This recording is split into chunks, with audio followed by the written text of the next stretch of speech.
चलिए शुरू करते हैं। आज की क्लास में हम लोग देखने वाले हैं क्लास 6 साइंस के चैप्टर 4 को। जो चैप्टर 4 क्या है? चैप्टर 4 4 है चुंबकों को जाने, यानी चुंबकों के बारे में हम लोगों को जानना है। चुंबक यानी मैग्नेट के बारे में जानना है। चलिए हम लोग देख लेते हैं। फर्स्ट टॉपिक की बात कर लेते हैं। तो फर्स्ट टॉपिक में क्या पढ़ना है हम लोगों को? चुंबक और उसके ध्रुव के बारे में पढ़ना है। मैग्नेट एंड इट्स पोल्स, यानी चुंबक और उसके ध्रुव के बारे में पढ़ना है। चुंबक क्या है? तो चुंबक वह पदार्थ है जो लोहे जैसी वस्तुओं को अपनी ओर आकर्षित करता है। आप लोग जानते हैं चुंबक क्या हो जाएगा? जो लोहे से बनी वस्तुओं को अपनी ओर आकर्षित करता है। जो लोहे की बनी वस्तुओं को अपनी ओर आकर्षित करता है उसको हम लोग क्या कहते हैं? चुंबक। आप लोग देखे होंगे चुंबक से क्या करते हैं कि हम लोग लोहा वगैरह हम सटाते हैं, सट जाता है, तो क्या हो जाएगा? लोहे की वस्तुओं को आकर्षित करता है, उसी को चुंबक कहते हैं। अब पोल की बात कर लेते हैं, ध्रुव की बात करते हैं। तो प्रत्येक चुंबक में दो ध्रुव होता है। एक तो उत्तरी ध्रुव होता है, दूसरा दक्षिणी ध्रुव होता है। प्रत्येक प्रत्येक चुंबक में दो ध्रुव होता है। पहला क्या हो जाएगा? उत्तरी ध्रुव, और दूसरा हो जाएगा दक्षिणी ध्रुव होता है। और ध्रुवों की विशेषता की बात कर लेते हैं। तो चुंबक के ध्रुव हमेशा जोड़ों में ही रहते हैं, कभी ये अलग नहीं होता है। देखिए आप लोग को लगता होगा, देखिए ये जोड़ा में है, इधर नॉर्थ पोल हो गया, इधर साउथ पोल हो गया।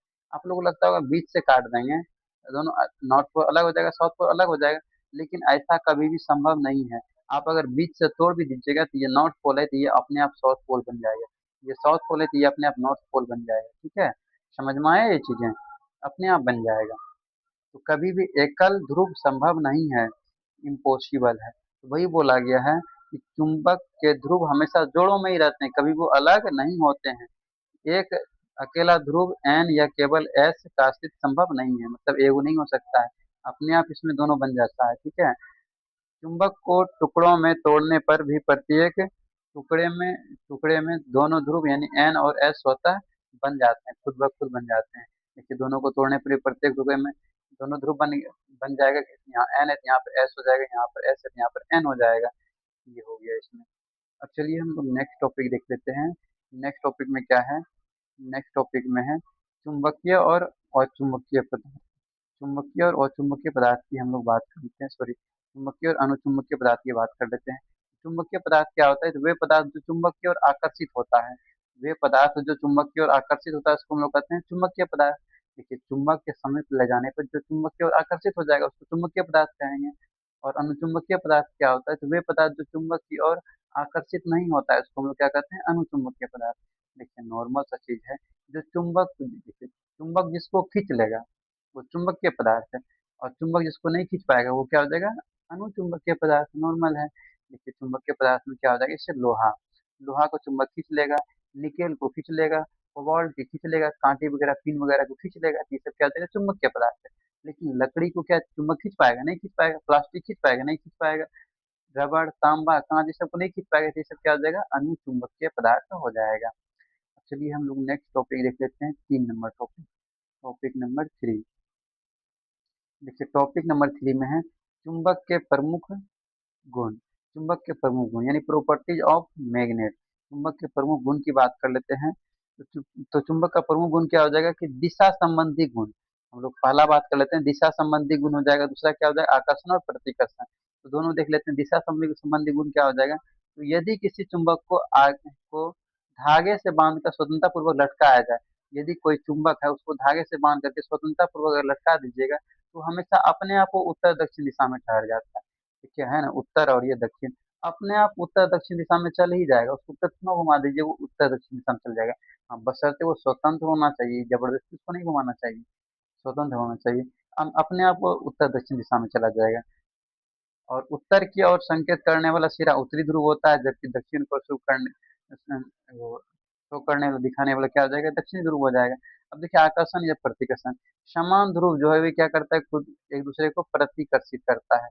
और देखिए समान ध्रुव जैसे कि नॉर्थ पोल है, नॉर्थ पोल है, ये क्या करता है? प्रतिकर्षित करता है। या फिर साउथ पोल रहेगा यहाँ पर, साउथ पोल, और यहाँ पर भी साउथ पोल, मिस्टेक हो गया, साउथ पोल और साउथ पोल ये क्या करेगा? एक दूसरे को प्रतिकर्षित करेगा, मतलब एक दूसरे से दूर हटेगा। लेकिन अगर यदि विपरीत रहेगा, जैसे कि यहाँ पे साउथ पोल है, यहाँ पे नॉर्थ पोल रहेगा, ये साउथ है, उल्टा पुल्टा हो गया है। देखिए एक साउथ है एक नॉर्थ है, अलग अलग है, अलग अलग रहेगा तो एक दूसरे के नजदीक आ जाएगा, मतलब आकर्षण होगा। ठीक है, आकर्षण होगा। जैसे यहाँ पर ये साउथ पोल है और ये नॉर्थ पोल है मान लेते हैं, और ये वाला ये साउथ पोल है और ये वाला नॉर्थ पोल है। देखिए अलग अलग है, दोनों के बीच आकर्षण आएगा, मतलब एक दूसरे के नजदीक आ जाएगा। आकर्षण का मतलब होता है एक दूसरे के नजदीक आना, प्रतिकर्षण का मतलब एक दूसरे से दूर जाना होता है। और समान ध्रुव रहेगा तो एक दूसरे को प्रतिकर्षित करेगा, मतलब एक दूसरे से दूर भाग जाएगा। और अगर यदि असमान ध्रुव रहेगा यानी कि अलग अलग रहेगा तो एक दूसरे से चिपक जाता है, ठीक है। नॉर्मल सा चीज है। अब चलिए हम लोग नेक्स्ट टॉपिक देख लेते हैं, टॉपिक 4 की बात कर लेते हैं। देखिए टॉपिक 4 में क्या है, चुंबकीय कुचुंबना।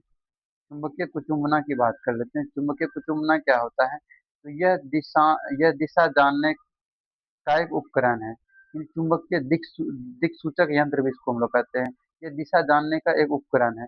देखिए पहले क्या होता था ना, कि समुद्र में लोग जाते थे नावी लोग, तो वो लोग को दिशा देखने में पता ही नहीं जाता, समझ में आता था कौन सा दिशा में है नहीं है।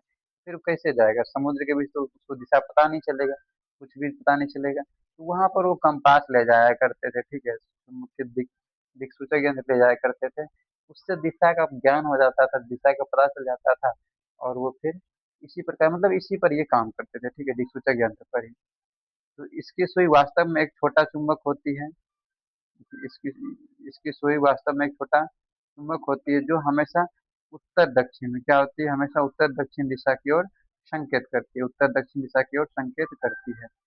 जैसे देखिए, लाल सिरा सदैव उत्तर दिशा की ओर संकेत करती है, जबकि अन्य या फिर सफेद सिरा क्या करती है, दक्षिण दिशा की ओर संकेत करती है। अब चलिए हम लोग नेक्स्ट टॉपिक देख लेते हैं, टॉपिक 5 की बात कर लेते हैं। देखिए टॉपिक 5 में है चुंबकीय शक्ति का वितरण, स्ट्रेंथ ऑफ मैग्नेट की बात कर लेते हैं। देखिए चुंबक की आकर्षण शक्ति उसके ध्रुवों पर यानी किनारों पर सबसे अधिक होता है। देखिए यहाँ पर नॉर्थ पोल है, यहाँ पर साउथ पोल है, यहाँ पर चुंबक की शक्ति सबसे अधिक होता है, तो बीच में भी कम होगा। यहाँ पर सबसे अधिक होता है, यहाँ पर भी सबसे अधिक, लेकिन बीच में कम होता है। तो वही बोला गया कि चुंबक की आकर्षण शक्ति ध्रुवों पर सबसे अधिक होती है, दोनों ध्रुवों पर सबसे अधिक होती है, लेकिन बीच में कम होती है। वही बोला गया चुंबक के मध्य यानी बीच के हिस्से में आकर्षण शक्ति सबसे कम होती है। क्या होती है, सबसे कम, यानी ध्रुव पर अधिक होगा और ध्रुव पर अधिक शक्ति होगा, और मध्य भाग में कम शक्ति होगा। इसलिए ध्रुव पर ज्यादा पिन सट जाएगा, ध्रुव पर ज्यादा पिन सटेगा, लेकिन बीच में कम पिन सटेगा। उदाहरण जैसे यदि एक छड़ छड़ को लोहे की पिनों के ढेर में अगर यदि घुमाया जाए, तो सबसे अधिक पिन कहाँ पर सटेगा, तो ध्रुवों पर, लेकिन बीच में कम सटेगा, ठीक है। अब चलिए हम लोग नेक्स्ट टॉपिक देख लेते हैं, टॉपिक 6 की बात कर लेते हैं। टॉपिक 6 में है, टॉपिक 6 में है पृथ्वी एक विशाल चुंबक के रूप में है। पृथ्वी भी क्या है, एक प्रकार का विशाल चुंबक है। पृथ्वी क्या एक प्रकार का विशाल चुंबक है, पृथ्वी क्या एक विशाल चुंबक है। तो पृथ्वी स्वयं एक विशाल चुंबक की तरह कार्य करती है। यही कारण है कि लटकाया हुआ चुंबक या कंपास की सुई हमेशा निश्चित दिशा यानी उत्तर दिशा में ठहरती है, हमेशा उत्तर दिशा में ही ठहरती है, उत्तर से दक्षिण दिशा में ठहरती है। देखिए भौगोलिक उत्तर चुंबकीय दक्षिण हो जाता है, जबकि चुंबकीय उत्तर भौगोलिक दक्षिण हो जाता है, जस्ट इसका अपोजिट होता है, अपोजिट होता है, ठीक है। ये चैप्टर भी पूरा का पूरा खत्म हो गया। तो आप लोग को पीडीएफ कैसे चाहिए, तो पीडीएफ के लिए आप मैसेज कर दीजिएगा 906000916993।